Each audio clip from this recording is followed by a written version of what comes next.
International criminal court यानी कि ICC एक इंटर गवर्नमेंटल ऑर्गेनाइजेशन और इंटरनेशनल ट्रिब्यूनल है जिसका हेडक्वार्टर नीदरलैंड के द हेग में है।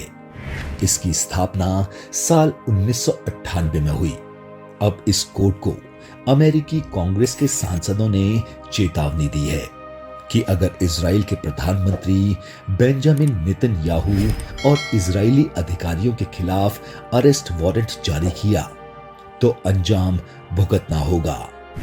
क्या है ये आईसीसी जिसने पूर्व फिलीपीनी राष्ट्रपति डुटर्टे को गिरफ्तार किया था? क्या हमें आईसीसी की जरूरत है? आखिर क्यों इंडिया आईसीसी का सदस्य नहीं है? ऐसे बहुत से सवाल हैं जो आपको जानने चाहिए। आज हम इस वीडियो में आईसीसी से रिलेटेड सारी बातें बताएंगे। हमारे चैनल पर आपका फिर से स्वागत है। अगर आपको हमारे वीडियोस पसंद आ रहे हैं तो हमें सपोर्ट करने के लिए सब्सक्राइब जरूर करें।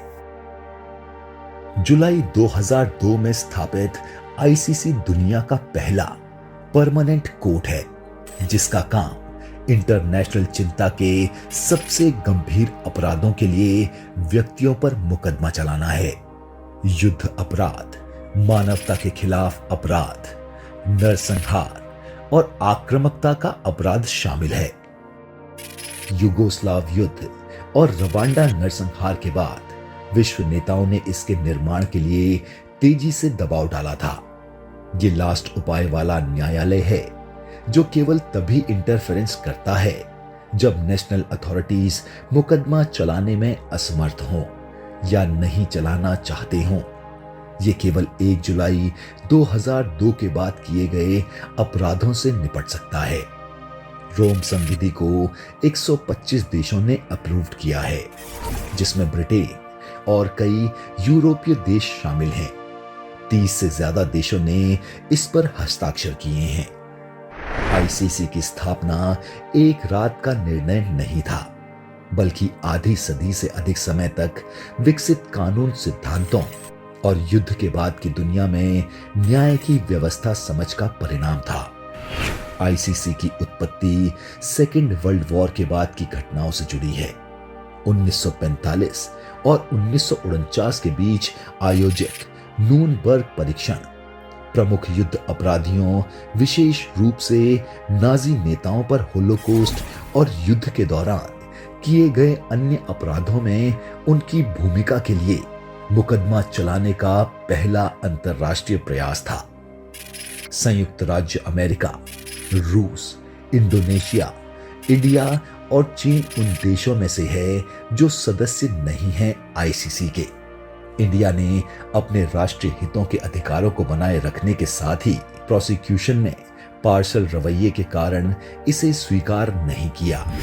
आईसीसी जिसका इस वर्ष बजट 195 मिलियन यूरो से अधिक है, फंड का बड़ा हिस्सा सदस्य देशों से आता है जो प्रत्येक सदस्य की अर्थव्यवस्था के अनुरूप होता है। कोर्ट के जजेस ने 60 गिरफ्तारी वारंट जारी किए हैं और 11 लोगों को दोषी ठहराया है। कांगो के सरदार थॉमस लुबांगा पहले व्यक्ति थे जिन्हें 2012 में बाल सैनिकों की भर्ती के लिए 14 साल जेल की सजा सुनाई गई थी। इस फैसले ने दुनिया भर के सैन्य नेताओं को स्पष्ट चेतावनी दी कि युद्ध के लिए बच्चों की भर्ती कराना एक गंभीर अपराध है जिसके गंभीर परिणाम हो सकते हैं। आईसीसी के सामने पेश किए जाने वाले सबसे उच्च प्रोफाइल व्यक्ति आइवरी कोस्ट के पूर्व राष्ट्रपति लॉरेंट ग्बाम्बो हैं। उन पर 2011 में हत्या, बलात्कार, उत्पीड़न और अदर ह्यूमन एक्ट्स का आरोप लगाया गया था, लेकिन उन्हें सभी आरोपों से बरी कर दिया गया था। आईसीसी द्वारा आरोपी लोगों में युगांडा के विद्रोही आंदोलन लॉर्ड रेजिस्टेंस आर्मी के नेता जोसेफ कोनी भी शामिल हैं। उन पर मानवता के विरुद्ध अपराध और युद्ध अपराध का आरोप है जिसमें हजारों बच्चों का अपहरण भी शामिल है। अदालत के पास पूर्व सुडानी राष्ट्रपति उमर अल बाशिद के खिलाफ हत्या, विनाश, यातना, बलात्कार, मानवता के खिलाफ अपराध के लिए गिरफ्तारी वारंट भी पेंडिंग है। आईसीसी उन्हें 2009 से अपराधी मानता है। ये मामला इसलिए महत्वपूर्ण है क्योंकि ये पहली बार है जब किसी प्रेसिडेंट पर आईसीसी द्वारा नरसंहार का आरोप लगाया गया था। सूडान में जनजावेद मिलिशिया के नेता के रूप में अत्याचार करने के आरोपी अली मोहम्मद अली अब्दुल रहमान अली का मुकदमा पिछले साल पूरा हुआ है। आईसीसी की आलोचना की गई है, खास तौर पर अफ्रीकी संघ द्वारा, क्योंकि ये अफ्रीका पर ध्यान केंद्रित करता है। हालांकि आईसीसी ऐसी किसी भी पार्शलिटी से इनकार करता है। नवंबर 2024 में आईसीसी ने इजरायली प्रधानमंत्री बेन्यामिन नेतन्याहू, प्रतिरक्षा मंत्री योआव गिलांट और हमास के 3 नेताओं के विरुद्ध गिरफ्तारी वारंट जारी किए जाने का रिक्वेस्ट किया है।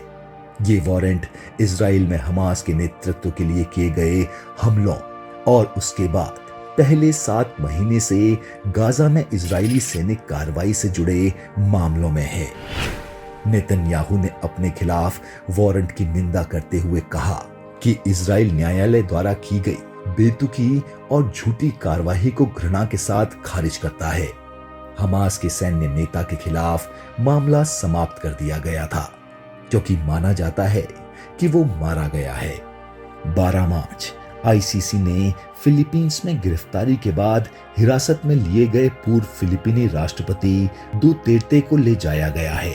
79 वर्षीय पूर्व राष्ट्रपति आईसीसी द्वारा गिरफ्तार किए जाने वाले पहले पूर्वी एशियाई नेता बन गए हैं।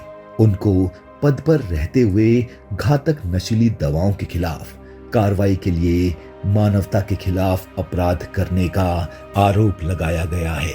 न्यायालय का हिरासत केंद्र हेग के समुद्र तटीय उपनगर शेवेनिगन में एक डच जेल के परिसर की ऊंची ईंट की दीवार के पीछे स्थित है, जो न्यायालय के मुख्यालय से लगभग 1 किलोमीटर दूर है। यदि डुटेर्टे पर मुकदमा चलाया जाता है और दोषी ठहराया जाता है तो वो हेग में अपनी सजा नहीं काटेंगे, बल्कि उसे किसी अन्य देश की जेल में ट्रांसफर कर दिया जाएगा। आईसीसी के पास अपनी पुलिस नहीं है, इस वजह से कोर्ट को अपनी गिरफ्तारियां, वारंट या संबंध लागू करने जैसे कार्यों के लिए देशों के सहयोग पर निर्भर रहना पड़ता है। इस वजह से कोर्ट काफी हद तक देशों के समर्थन व सहयोग पर ही निर्भर है। अमेरिका ने बार बार आईसीसी पर आरोप लगाया है कि वो इजराइल के आत्मरक्षा के अधिकार पर अड़चन डाल रहा है। पूर्व अमेरिकी राष्ट्रपति जो बाइडेन ने भी नेतन्याहू के लिए आईसीसी के वारंट की आलोचना की और इस कदम को अपमानजनक बताया था। बात ये इंपॉर्टेंट है कि अगर अमेरिका ने आईसीसी पर प्रतिबंध लगाया तो क्या इफेक्ट पड़ सकता है। मार्क कास्टिन कहते हैं, अगर अगले 4 साल तक प्रेसिडेंट ट्रंप सत्ता में रहेंगे, इस दौरान वे आईसीसी की साख कमजोर कर सकते हैं और पॉसिबली इस संस्था को नष्ट भी कर सकते हैं। अगर अमेरिका आईसीसी पर प्रतिबंध लगा देता है तो अमेरिकी कंपनियां इस न्यायालय को कोई सामग्री या सेवाएं नहीं दे पाएगी। मार्क कास्टिन बताते हैं कि पिछले कई सालों से आईसीसी के कर्मचारी अपनी जांच और सबूतों के लिए माइक्रोसॉफ्ट के प्लेटफॉर्म का इस्तेमाल कर रहे हैं।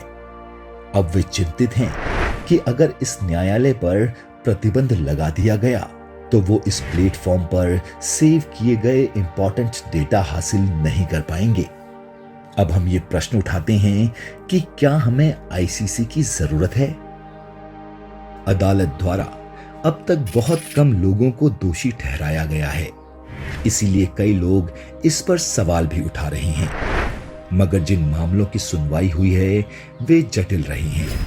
इसकी दूसरी बड़ी कमजोरी ये है कि सस्पेक्ट्स को गिरफ्तार करने के लिए ये न्यायालय सदस्य देशों पर निर्भर है और कई बड़े देश इसके सदस्य ही नहीं हैं। वहीं अगर अमेरिका ने इस न्यायालय पर प्रतिबंध लगा दिया तो इसका काम करना और मुश्किल हो जाएगा।